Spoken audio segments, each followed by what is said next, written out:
Graeme Swan's having a beer with the fans in the crowd. A couple of lads have been pictured around Manchester smoking. Nothing new, this, Graeme, is it? I wouldn't have thought so. That was how the game used to be played.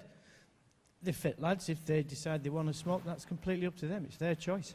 Well, that's what I thought, because Joe Root, he might not look it, but he is over 16. He is allowed to smoke. I just wondered who he sends in to buy his fags. He can't reach the top shelf mags neither. But yeah, it's amazing. Everyone's picking up on these things. I remember when I started at Lancashire, you know, we had 2 dressing rooms, the first team and the second team, and the second team room was the smoking room. People used to come in and make you stink, and you left.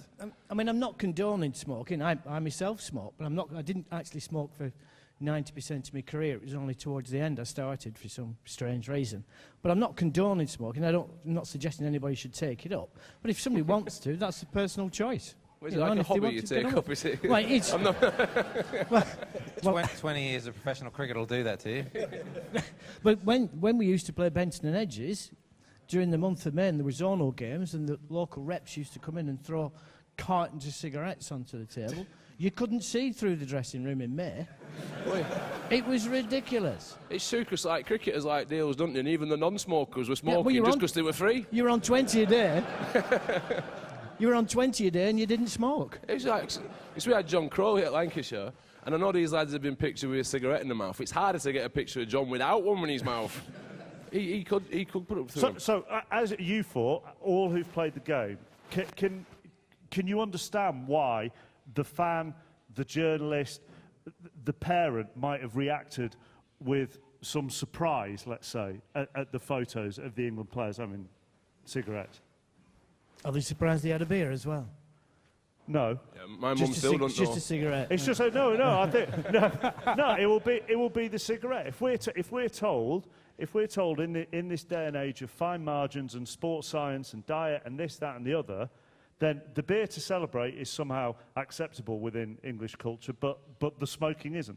What about the situation where the psychology of it? Say, I mean, I don't know. I'm just pontificating really, but what happens if somebody finds that smoking a cigarette relaxes them and calms them?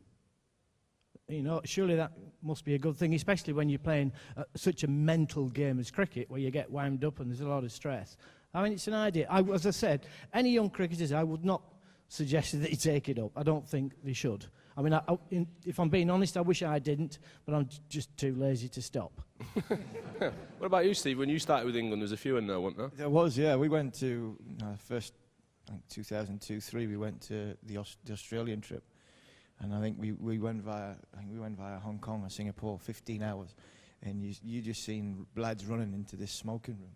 It was ridiculous, into the airport, and I reckon there was 10 of them, sort of more smokers than non-smokers in that dressing room at that time.